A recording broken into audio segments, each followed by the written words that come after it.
bom dia, boa tarde, boa noite. Não sei que horas que vocês estão assistindo essa videoaula. Bom, passei aqui para avisar para vocês que eu estou preparando aqui nossas aulas para a gente dar continuidade no nosso planejamento, tanto de filosofia quanto de sociologia, né? E aí, a nossa primeira aula é sobre o nosso capítulo 3 de filosofia, que está falando sobre trabalho e lazer. Bom, eu sei que vocês devem estar ouvindo aí que tem uma musiquinha rolando, né, de fundo. E essa música, gente, tem tudo a ver com a nossa matéria, tá? Ela vai estar, o link dela e mais informações, maiores informações, né, cenas nos próximos capítulos, vai estar disponível também no nosso link de atividade lá na plataforma Sistema Farias Brito, tá? Bom, acompanha aí a nossa primeira videoaula, eu espero que vocês gostem e estejam atentos, porque tem fórum ao vivo marcado para o dia 26, das 10h30 às 11 horas. Tá bom, gente? Vamos para nossa aula? Bom, gente, dando início então, né, como eu havia comentado com vocês no nosso vídeo de introdução, nós vamos dar sequência aqui no nosso planejamento de filosofia, o capítulo 3, né, que ele chama Trabalho e Lazer. Gente, peço para que vocês acompanhem aí no planejamento que vocês têm impresso, tá? Quem não tiver, por algum motivo, perdeu ou não sabe onde colocou, manda para mim uma notificação lá no aplicativo, ou então pela plataforma mesmo do Sistema Farias Brito, que eu disponibilizo para vocês de novo, tá? Então, na nossa última aula, gente, a gente passou pelos estágios da técnica, né? Demos uma breve comentada, passamos também pelo trabalho e humanização e demos uma pequena entrada já em ócio e negócio. E aí, o Luiz me fez uma pergunta sobre esse tópico, só que não deu tempo de voltar nele porque já havia batido o sinal da aula, tá? Então, aliás, não bateu o sinal porque não tem sinal, né? Já tinha dado o tempo da nossa aula, tá? Então, vamos começar por ele. E antes de dar início aí, eu preciso que vocês peguem o livro de vocês, tá? Na página 247, né? Que é onde se inicia aí o capítulo 3. Tá? Se não me engano, acho que é 246, 247, é uma dessas. Depois a gente já confirma para vocês acompanharem. E antes de dar início aí nos tópicos, eu convido, né, vocês para assistir ao trailer de um filme comigo, pra gente poder fazer algumas discussões, porque ele tem tudo a ver aí também, assim como a música, né, que estava no vídeo de introdução, ele tem tudo a ver com a nossa matéria, tá bom? Então vamos acessar ele aqui. Gente, esse filme ele tá disponível no YouTube, tá bom? Pra quem quiser assistir, aliás, eu aconselho fortemente que assistam. E vamos ver o trailer e daí a gente faz mais alguns comentários. Good morning, Mr. Blake. I'm appointed to carry out assessments for employment support allowance. Can you walk more than 50 meters? Yes. Can you raise either arm as if to put something in your top pocket? Yes. Can I ask you a question? Are you medically qualified? I've had a major heart attack. I've been told by my doctor I'm not supposed to go back to work yet. I'm afraid you must continue to look for work, or your benefit payments will be frozen. There must be some mistake. If you've been deemed fit for work, your only option is job seekers allowance. Well, I want to appeal. You have to apply online, sir. I was a carpenter. I've never been anywhere near a computer. So you need to run the mouse on the screen. Não vale rir, hein, gente? No, not like that. I'm just going round in circles. I'm going to have to try and explain to you a situation, and you don't care. I've got about 12 quid in my You know purse. what? You've created a scene, alright? Jesus Christ! E, gente, esse é o Daniel, né? Como vocês já devem ter percebido, o ator principal do filme. O filme gira todo em torno dele. It's a monumental farce, isn't it? Looking for non-existent jobs. All it does is humiliate me. You've done nothing to be ashamed of. You're around with 2 kids. You've done amazing. I've seen it before. Good people on the street. You could lose everything. Well, I'm not going to give up. When you lose your self-respect, you're done for.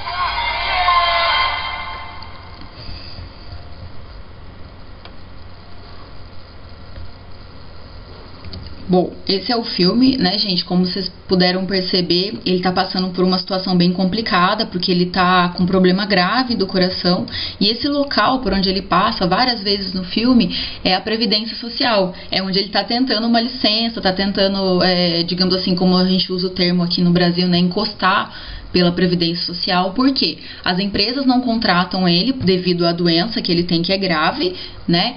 E ele também não consegue se aposentar por conta dessa doença, porque a doença dele não é tão séria assim para a Previdência Social. Então vocês imaginam, né, a condição, que é bem complicada, aliás, é uma condição, né, gente, que não é só no filme, ela é presenciada, vivida, né, por várias pessoas no mundo todo e principalmente no Brasil, né. Um tema que está sendo muito discutido no Brasil é a questão da Previdência Social, que é justamente por conta disso. Quando se cria, né, o conceito de Previdência Social, isso é no pós-guerra, né, a ideia é o quê? É justamente tentar fazer com que a vida dessas pessoas que já estão mais velhas, que já não trabalham mais, não têm mais condições de trabalhar devido à idade avançada, devido a alguma patologia, né, alguma doença, fazer com que a vida delas sejam mais tranquilas. É por isso que existem os programas de Seguridade Social, de Previdência Social. E no Brasil é muito polêmico, por quê? E a discussão é querer passar a questão da Previdência Social para a Previdência Privada. Mas será que todo mundo vai conseguir pagar? Como que é, por exemplo, a condição da população brasileira hoje num todo, né? É possível tirar uma parte do que é recebido pelo trabalho e pagar uma previdência privada, que são às vezes valores mais altos e tudo mais? Então o filme discute um pouco sobre isso. E eu aconselho vocês a assistirem, como eu disse, está disponível de forma completa no YouTube e é bem interessante, tá? Então, gente, dando sequência aqui no nosso planejamento, né, a gente parou aqui na questão do ócio e negócio. Bom, a primeira parte aqui, ele traz, né, uma parte que nós já exploramos, que é justamente quando os homens estavam, né, viviam na condição de nômades, né, viviam na condição de coletores, eles se mudavam de tempos em tempos em busca de comida, né, num determinado tempo evolutivo aí do homem, da humanidade, o homem ele começa a perceber que ele consegue plantar e ele consegue domesticar animais. Então, quando o homem se vê nessa condição, ele começa a não andar mais em busca de comida, porque ele produz a sua própria comida. E aí começa também um conceito que o J.J. Rousseau, o Jean-Jacques Rousseau, vai chamar aqui de propriedade privada. Porque se eu tenho um local que é onde eu vivo, é onde eu planto, onde eu tenho meus animais, onde eu produzo para me alimentar, onde eu tenho excedente, eu consigo trocar com o meu vizinho, eu cerco aquela área é minha. Né, é onde se começa a ser gestado o conceito aí de propriedade privada.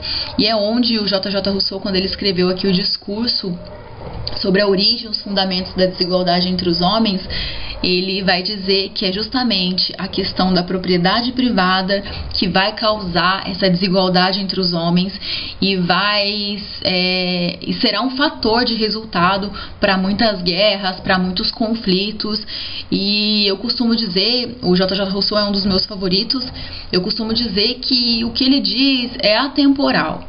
Né, eu sempre chamo atenção para vocês para alguns termos que eu utilizo em aula e quando vocês se depararem com ele em prova, em livros também, o que é atemporal? Né, isso que o J.J. Rousseau falou sobre o problema da desigualdade entre os homens não é algo que aconteceu lá no século XVIII, quando ele começou a falar sobre essa teoria. É algo que percorre, né, a humanidade até os dias de hoje em vários países do mundo, né, todos os países do mundo nós encontramos desigualdade e infelizmente em muitos deles eu tenho muito conflito, né, devido a essa questão da desigualdade. Mas se a gente parar para pensar como o livro nos traz, se antes digamos que a humanidade vivia somente em busca de alimentos, em busca da sua sobrevivência, por que isso se altera? Né, é justamente por isso, né, por essa questão aí de que começa a ser gestado o conceito de propriedade privada, né, começam os pequenos pedaços de terra, o que está sendo produzido, começam a ter donos, né? E isso é o que começa a mudar aí na relação social do homem e também na sua relação social de trabalho. Agora, ele não age mais somente para sobreviver, ele age também porque ele está querendo, por exemplo, algo que ele não produz, mas que o vizinho dele produz. E aí começa-se, por exemplo, as pequenas trocas comerciais. Professora, posso chamar isso de comércio já? Não, gente, eu não posso chamar isso de comércio, tá? Aí a gente ter esse conceito em mente, né? Quando que começa a ser gestado aí a questão da propriedade privada. Bom, outro tópico, né, que o nosso livro nos traz aqui é a questão da Hannah Arendt. Tá? Ela vai falar, pessoal, na obra dela chamada Condição Humana, sobre as questões de labor. As questões de labor. Ai, não vai dar. Bom, acompanha aí no livro que vai dar certo. As noções de labor, trabalho e ação. Por que é diferente? Né? Labor é diferente de trabalho, professora, mas eu já ouvi pessoas falando, por exemplo, que o labor, né, o trabalho e tal. Para Hannah Arendt, ela tem algumas questões que diferem esses termos, tá? E aonde que vai estar falando mais, né, sobre isso? Nesse texto aqui que começa na página 248 e vai até a página 249, tá? Que fala sobre cidadania e vita activa, né? Que ela traz também alguma coisa sobre o Aristóteles, né, gente? Lembrando que o Aristóteles, aliás, não só para ele, né, como para os gregos, o trabalho é visto como uma condição somente para os escravos, né? Os gregos, por exemplo, eles faziam o que era chamado de ócio digno. Eles ficavam estudando para se tornarem intelectuais, estudando para aprender a falar em público e assim por diante. Então, por favor, leiam esse texto, tá, gente? É muito importante. Eu poder fazer uma chamadinha deles lá para vocês no nosso painel de atividades. Aliás, gente, depois no finalzinho dessa videoaula eu vou gravar para vocês aqui, vou deixar aqui também, né, como que tá a nossa plataforma de atividades, tá? Bom, entrando aqui já no nosso último tópico dessa videoaula, sobre as teorias da modernidade. Galera, falou em teorias da modernidade, obviamente você vai lembrar do período moderno, né, assim como é dividido na história. Tá? Então, da mesma forma é aqui, nesse caso, para a sociologia e também para outras disciplinas. Bom, na modernidade, como vocês já estão carecas de saber, eu tenho certeza que vocês estão vendo isso desde o 6º ano, né? Mas vou relembrar aqui, quando você fala em modernidade, você lembra da questão da ciência, a questão do logos. O que é logos mesmo? É razão, né? Ainda bem que vocês sabem. Bom, então a modernidade, ela começa a tratar sobre isso. Né, muitos teóricos começam a debater sobre várias questões científicas, descobertas, e alguns teóricos, né, se despontam nesse período, que é o Francis Bacon, ou como eu costumo chamar, né, o meu amigo Chico Toicinho, o Galileu Galilei, René Descartes e o John Locke. Bom, se na maior parte da Idade Média, já comentei isso em sala também, né, a riqueza era vista, por exemplo, pela posse de terras, né, pelo clero, proprietários da nobreza e assim por diante. Na Idade Moderna isso começa a ficar um pouco diferente. Por que começa a ficar diferente, gente? Na Baixa Idade Média começa a surgir lá um novo estamento, tá, gente? Eu não posso falar classe, porque senão seria um anacronismo, né? Classe é um termo que começa a ser utilizado por Marx lá em meados do século XIX só. Então, antes disso, quando eu vou falar dessa diferenciação social nesse período, principalmente da Idade Média, né, começando aí na Idade Moderna, eu chamo de estamento, né? E na Baixa Idade Média começa a surgir um novo estamento que vai ser chamado de burguesia, né? Ou seja, a ascensão da burguesia enriquecida. O que é isso? Os homens ali, né, além deles plantarem agora para sua sobrevivência, eles começam a produzir excedentes. Professora, mas não é tão diferente de quando eles começaram. Tem uma grande diferença, porque aqui, galera, é onde começa-se a monetarização. Ou seja, posse do dinheiro. O que é monetarização? Agora eu não só troco o que eu produzo de excedente com o meu vizinho, eu vendo para ele em troca de algumas moedas, né? E aí a questão monetária varia de região para região na Europa. Isso aí daria uma discussão para várias horas, tá, gente? Então, numa outra oportunidade a gente pode comentar sobre isso também. Mas o que é importante vocês saberem aqui é que o quê? aqui começa-se a monetarizar as coisas, surge aí o que foi chamado, né, da classe burguesa. Tá? E aí uma coisa interessante é que, junto com essa questão da modernidade, junto com essa galerinha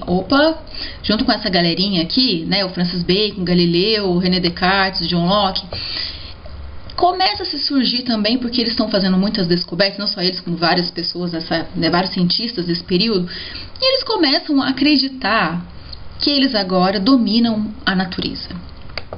Né? Então eles dominam a natureza e eles podem fazer várias coisas, né? Eles se sentem donos do mundo, né? Podemos dizer dessa forma.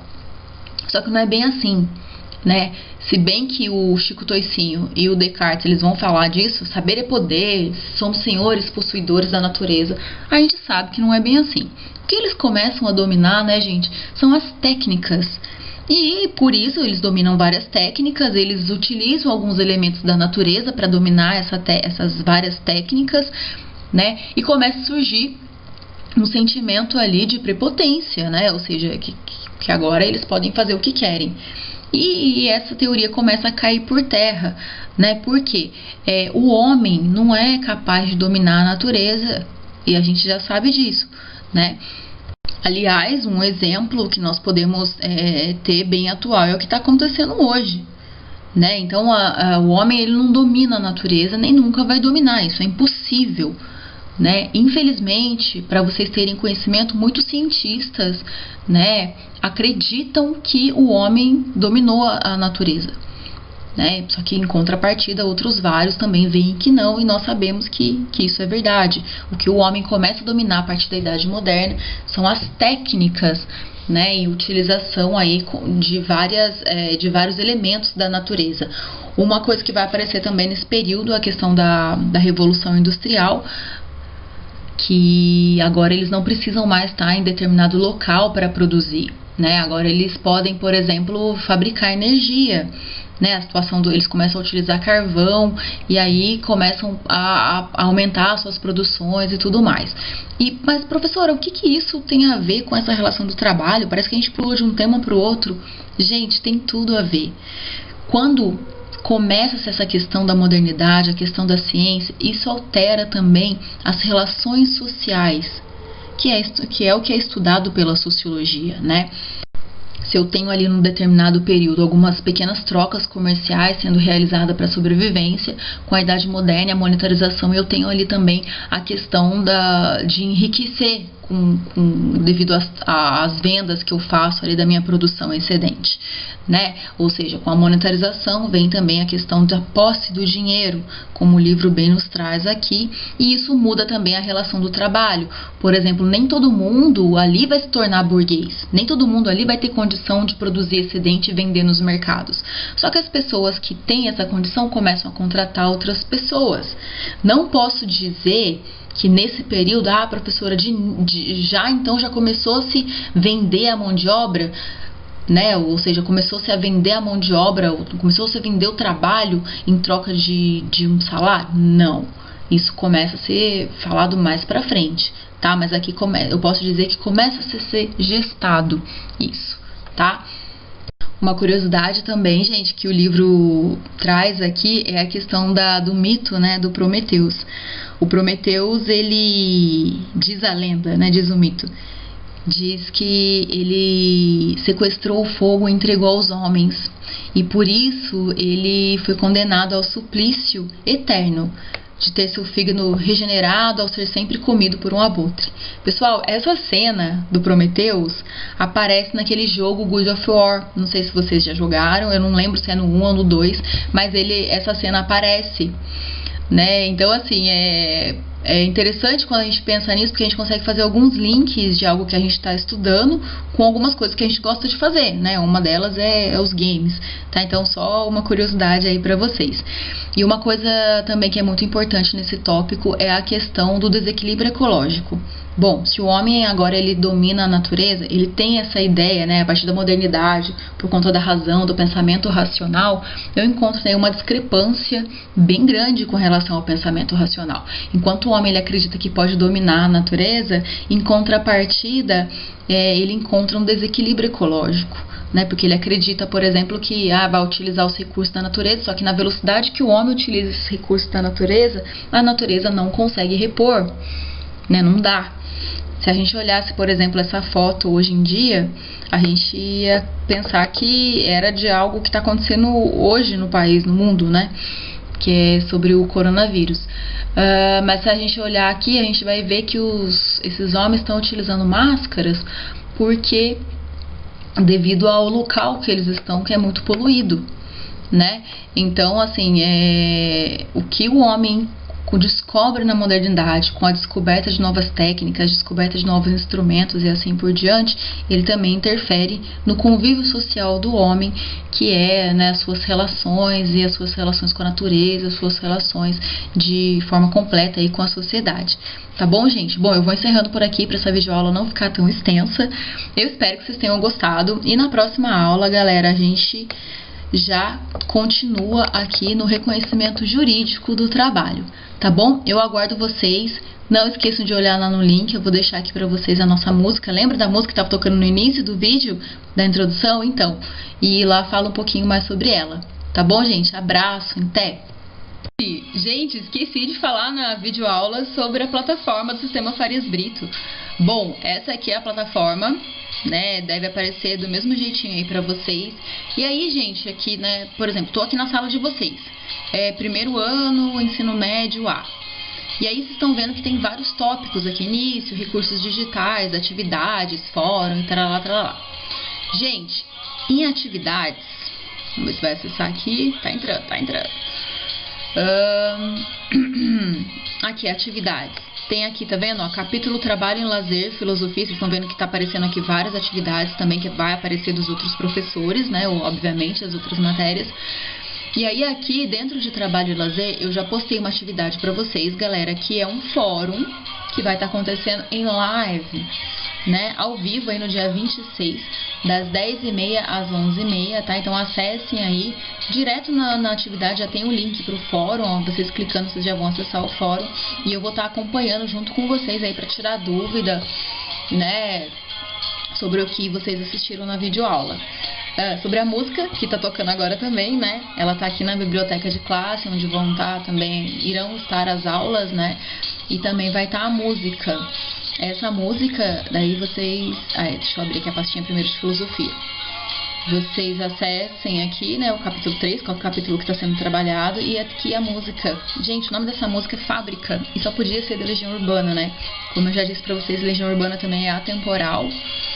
E ela fala aí dessa nova condição de trabalho nas indústrias que começam a surgir. Como que é o trabalho nas fábricas, como que era antes, né? Então eu espero que vocês gostem. É isso, gente. Beijo e até a próxima aula.